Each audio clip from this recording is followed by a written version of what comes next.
Good afternoon, everyone out there in YouTube land. My name is Jared, and this is my channel, Mazda B3K.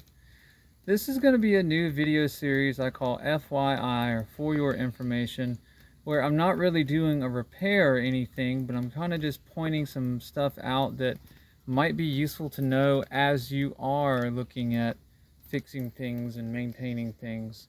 So in this one, it's going to be a brief explanation of where the rear AC unit is on a Starcraft converted 1997 Ford E-150 and some basic maintenance items for it. Without further ado, let's get started. Alright, so for starters, this is a 1997 Ford E-150 Econoline that has been Starcraft converted. So as you can see, it's a nice conversion, it's all leather and all that good stuff. It is not a high top. That shouldn't matter for this video, but you know, somebody's wondering. Okay, so all that said, normally this is kind of what the corner looks like. This is a cubby corner, but on the other side, this is where your rear AC is located, and it is not the standard Ford setup. So what Ford did back here, if you do some reading online, is they basically set up a whole nother mini system back here. There's a heater core that's supposed to be back here. There is a condenser. Excuse the thunder. There's a condenser that's supposed to be back here. And there's a blend door, or basically a plastic door that swings between the two as you adjust knobs to give you hot and cold. That is not what Starcraft did. They went with a company called ProAir.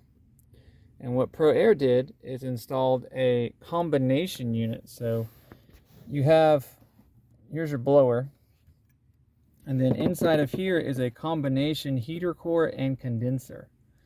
It's both. So when you look here and you see the tubing coming out of here, that's for your heater lines, the heater core lines, and this is your AC line, and the other AC line's kind of back where my finger is. It's wrapped up in this insulation stuff. It all feeds into one piece in here, one radiator looking piece. And then when the blower's running, it kicks air through it, it comes up, it feeds into these air ducts that then go up into plenum space, and then you get air coming out your top vents. So you might be wondering, well, how does it all work? So let's cover that. All right, a couple of things to note. All of this mess, this is your blower. This is the fuse for the rear blower. It is not included up in the front fuse panel. There is no fuse sub panel anywhere else in the vehicle. This is it. So this is your blower. Pull this, blower no worky. What these are your different blower settings. These are relays, and they correlate to settings 1, 2, 3, and 4. There's also a resistor. That's what this is plugged into. On the other side of that is a blower resistor. I don't know if it's a custom piece or not, but it sits right there. So all of these combined give you your blower speeds, so that when you turn the knob up front, you get 1, 2, 3, and 4, right?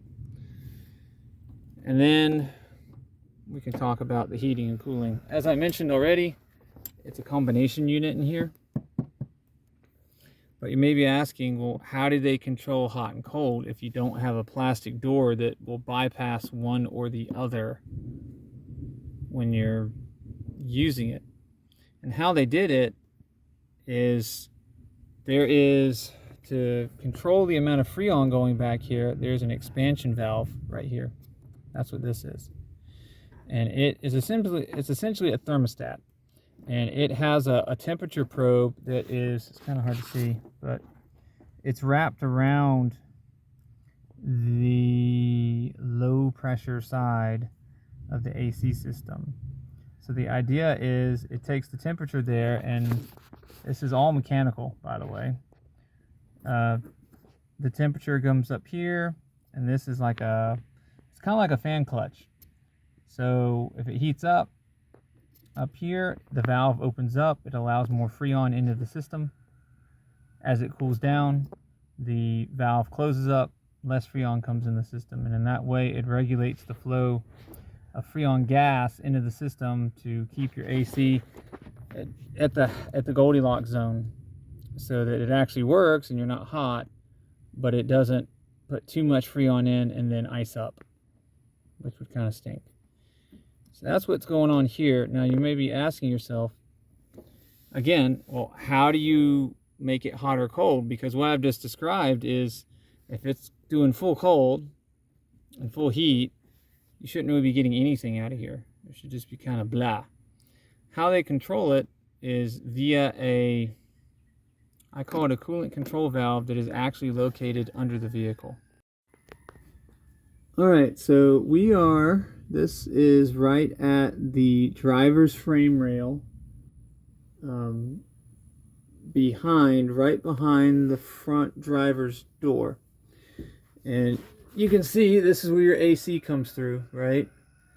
And if I can kind of sneak under here, it's pretty tight clearance.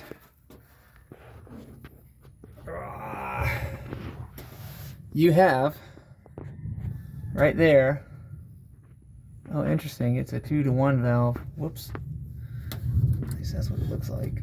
Oh yes it is, crap. Anyway, you have a 2-to-1 valve here, and this is the control valve. And how it works is it gets a vacuum signal, and that's what this line is.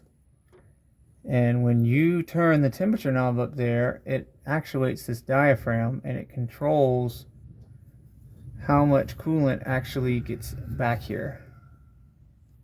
And it's only on, probably it only is on the outflow going back to the rear AC unit. So when you set it to full cold, the valve shuts, and it no longer sends hot coolant back to the rear heater core. So then you get AC, and when you want heat, you do full open, and it generates a ton of heat back there, and boom, you get heat. So what's going on with this one is, I already checked the vacuum signal, and I got vacuum, but I think the valve is stuck. Because I've noticed it doesn't matter what I set the controls up front to, it's about the same temperature always. So this is not doing what it's supposed to do. I bought a replacement, but it's a 2-in-2 replacement, so it connects to both the well, this is AC. No, those two are AC. This is heater. So it connects to both the in and the out of the heater. So we'll have to see how that works. I may have to go back and buy a 2-to-1 valve, but sorry for the potato camera. I don't have a lot of room in here. But there, this is one of your heater lines. And then your other heater line's kind of buried up in there, and that's where the valve is. So once the part comes in later today, I am actually going to be trying to plug off this line so I can get to this valve and switch it. So I think I may drop that right there, and that'll give me more access. Anywho, that is how the rear AC system and heating system works in a 97 F-150 or E-150 Starcraft conversion. Alrighty guys, that's going to do it for this inaugural For Your Information episode 1. If you find this interesting, if you find this entertaining, please consider like, share, and subscribing. That helps to grow the channel so I can deliver more content to you like this. Please also leave a comment. I like to read them, I like to reply to them, and I like to learn from them. And lastly guys, remember, I make mistakes and I figure things out so you don't have to. I'll see you guys next time.